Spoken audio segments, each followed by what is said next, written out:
کہ امیر المؤمنین علیہ الصلاۃ والسلام بیت اللہ الحرام کعبہ مشرفہ میں دنیا میں پیدا ہوئے ہیں، اور یہ ایک ایسی فضیلت ہے جو مخصوص امیر المؤمنین علیہ الصلاۃ والسلام ہے۔ امیر المؤمنین علیہ الصلاۃ والسلام کے فضائل میں سے جیسے ہم نے عرض کیا ایک فضیلت یہ ہے کہ وہ خانہ کعبہ میں پیدا ہوئے ہیں۔ تو اس بات کے لیے گرچہ ہمارے کتب میں احادیث بہت زیادہ ہیں اہل بیت اطہار علیہم الصلاۃ والسلام کے طریق سے، رسول اللہ صلی اللہ علیہ وآلہ وسلم جو خود شاہد ماجرا ہیں، رسول پاک صلی اللہ علیہ وآلہ وسلم جب امیر المؤمنین علیہ السلام دنیا میں تشریف لائے ہیں ان کی عمر مبارک تھی اس وقت 30 سال کی، اور رسول پاک صلی اللہ علیہ وآلہ وسلم امیر المؤمنین علیہ السلام سے ظاہری عمر کے لحاظ سے 30 سال بڑے ہیں۔ ان کی حدیث موجود ہے، اہل بیت اطہار علیہم الصلاۃ والسلام کے کئی ایک احادیث موجود ہیں کہ امیر المؤمنین علیہ السلام کی جو ولادت کعبے میں ہوئی ہے وہ نہایت اعجاز کے ساتھ، نہ اتفاق کے ساتھ، اعجاز سے، نہیں یہ کہ کوئی تصادف کی روح سے، اتفاق کی روح سے، اور اس میں ملائکہ کا نزول ہوا ہے اور اس میں جو کرامات ظاہر ہوئی ہیں، اعجاز نہ ظاہر ہوا ہے، وہ ہمارے کتب میں موجود ہیں، انشاءاللہ تبارک و تعالی کبھی وہ آپ کو سنائیں گے۔ مخالفین کے کتب میں بھی یہ احادیث موجود ہیں لیکن اس کثرت کے ساتھ نہیں جو ہمارے کتب میں موجود ہیں، اور اس تفصیل کے ساتھ نہیں جو ہمارے کتب میں موجود ہیں، اور مخالفین کے جماعت عمریہ کے اکابر محدثین نے اس بات کی شہادت دی ہے کہ ولادت امیر المؤمنین علیہ الصلاۃ والسلام خانہ کعبہ میں ایک امر متواتر، ثابت اور قطعی ہے۔ ان کے اس بات سے پتہ چلتا ہے کہ سابق میں، پرانے زمانے میں، یہ احادیث جماعت عمریہ کے کتب میں بہت زیادہ ہوا کرتی تھی، اور آہستہ آہستہ وقت کے گزرنے کے ساتھ تعصبات کی بنا پر اہل بیت اطہار علیہم الصلاۃ والسلام سے ان کی جو دشمنی کا سلسلہ چلتا آ رہا ہے، ان احادیث کو ان کی کتب سے حذف کیا گیا ہے، اور یہ ایک نہایت اہم نقطہ ہے، میں آپ کی خدمت میں انشاءاللہ عرض کر رہا ہوں ابھی، اور یہ ایک بہت بڑا باب ہے، ایک بہت بڑا دروازہ ہے اگر اس کو آپ سمجھیں، جو لوگ حدیث میں تحقیق کرتے ہیں، فضائل اہل بیت علیہم السلام میں تحقیق کرتے ہیں۔ حال ملاحظہ فرمائیے جس موضوع کے متعلق ہم بات کر رہے ہیں یہ کتاب ہے مستدرک الصحیحین، جو حاکم نیشابوری کی کتاب مشہور و معروف ہے، جزء رابع چھاپ ہے یہ کتاب دارالفکر بیروت میں سنہ 1430 ہجری 2009 میلادی میں بیروت لبنان میں کتاب چھپی ہے۔ یہاں پہ ملاحظہ فرمائیے صفحہ 199، حاکم فرماتے ہیں، یہ شہادت دیتے ہیں قد تواترت الاخبار، اخبار متواتر، احادیث متواتر ہیں، روایات متواتر ہیں۔ متواتر کس کو بولتے ہیں؟ وہ بہت ہی زیادہ، یعنی تواتر اس کو حدیث کو بولتے ہیں، متواتر اس حدیث کو بولتے ہیں کہ اس کی کثرت اتنی زیادہ ہو کہ بات یقینی ہو، کہ اس بات میں کوئی شک ہی نہ ہو، اتنے لوگ نقل کریں، یہاں پہ آپ عراق جائیں تو وہی نقل، مدینہ جائیں تو وہی نقل، مصر جائیں تو وہی نقل، اکابر کے پاس جائیں وہی نقل،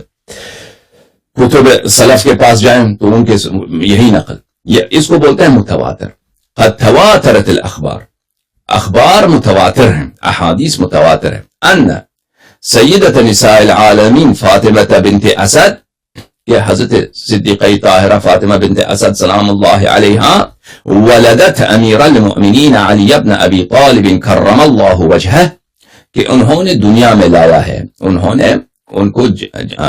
جنم دی ہے، امیر المؤمنین علیہ الصلاۃ والسلام کو، فی جوف الکعبہ، کعبہ کے خانہ کعبہ کے اندر انہوں ان کو دنیا میں لایا ہے۔ یہ اخبار متواتر ہیں۔ اب آپ کی ذہن میں رہے کہ حاکم نے شہادت دی ہے، حاکم نے شہادت دی ہے، ازالۃ الخفاء عن خلافۃ الخلفاء، یہ ان کا محدث ہے، امام محدث ہے شاہ ولی اللہ دہلوی، یہ جزء رابع چھاپ دار القلم، یہ کتاب چھپی ہے کہاں پر؟ 1434 2013 میں چھپی ہے یہ کتاب۔ ملاحظہ فرمائی یہاں پر الفصل الخامس صفحہ 342 فی مناقب مولانا امیر المؤمنین علی المرتضی سلام اللہ علیہ، ان کے مناقب میں وہ کہتے ہیں وہ من مناقب علی بن ابی طالب علیہ السلام، امیر المؤمنین علیہ الصلوۃ والسلام کے مناقب، ان کے صفات جمیلہ، ان کے اوصاف حمیدہ میں سے ایک صفت یہ ہے التی ظہرت حین ولادتہ، کہ اس صفت کا ظہور کب ہوا ہے، اس منقبت کا ظہور ان کے ولادت کے وقت ہوا ہے. یہ ہے کہ انہ ولد فی جوف الکعبۃ المشرفہ، کہ وہ ان کی ولادت ہے کعبہ مشرفہ کے داخل میں ان کی ولادت ہے. یہ کعبہ مشرفہ کے میں ان کی ولادت ہوئی. ملاحظہ فرمائیے یہاں پر عزیزوں کے محدثین کے نزدیک ایک قاعدہ موجود ہے کہ الاخبار بالجزم يدل على التصحیح. اخبار جزم کے ساتھ تصحیح پہ دلالت کرتا ہے. اس نے نہیں کہا کہ یہ روایت ہوئی ہے یا ضعیف روایت ہوئی ہے یا ایک روایت میں موجود ہے، اس نے جزم کے ساتھ اخبار دی ہے کہ یہ مناقب ان کے مناقب میں سے موجود ہے کہ ان کی ولادت خانہ کعبہ میں پیدا ہوا ہے.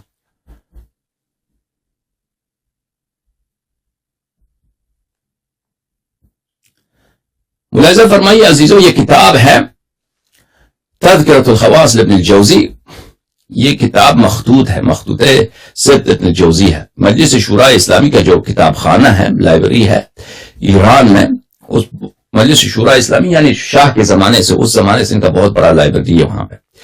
کہ ایران میں. انہوں نے مخطوطات بہت سارے جمع کیے ہیں اس مجلس میں، جو شاہ کے زمانے سے اس زمانے میں مجلس چلا آ رہا تھا. ایران کا جو پارلیمنٹ ہے اس کا بہت بڑا لائبریری ہے، اور بہت سارے لوگوں نے دنیا کے مختلف علاقوں سے لوگوں نے اپنے جو مخطوطات ہیں ان کے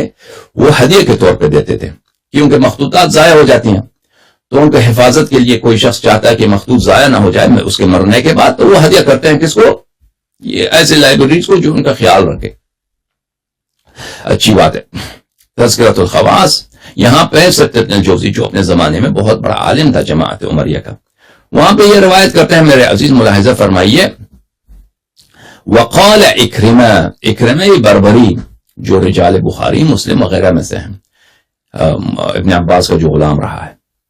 خود بھی خارجی تھا، ملعون تھا، بڑا دشمن تھا اہل بیت علیہم السلام. اس نے روایت کی كانت تطوف بالبيت وهي حاملة بأمير المؤمنين عليه السلام فضربها الطلق ففتح لها باب الكعبة فدخلت فوضعته فيها. اکرمہ کی روایت موجود ہے کہ حضرت فاطمہ بنت اسد سلام من اللہ علیہا، سلام من اللہ علیہا، سلام من اللہ علیہا، وہ خانہ کعبہ کے طواف کر رہی تھی تو ان کو درد ہے، جو بچے لانے کے درد ہوتا ہے، اس درد میں پڑ گئی تو دروازے کعبہ اللہ کے حکم سے ایک دفعہ کھل گیا، داخل ہو گئی تو پھر وہاں پہ انہوں نے ان کی پیدائش ہوگی، امیر المؤمنین علیہ السلام کی پیدائش ہوگی. یہ کتاب ہے مناقب امیر المؤمنین سید المسلمین سلام اللہ علیہ حافظ ابن مغازلی ابو الحسن الواسطی المعروف بابن المغازلی، ان کی کتاب سنہ 2003 میں یہ کتاب چھپی ہے. یہاں پہ ملاحظہ فرمائیے حدیث نمبر 3 صفحہ نمبر 26 مولد امیر المؤمنین علیہ الصلوۃ والسلام. یہاں پہ طویل حدیث جو امام زین العابدین علیہ السلام، یہ بھی مخالفین کی کتب میں سے وہاں سے روایت کرتے ہیں کہ امیر المؤمنین علیہ الصلوۃ والسلام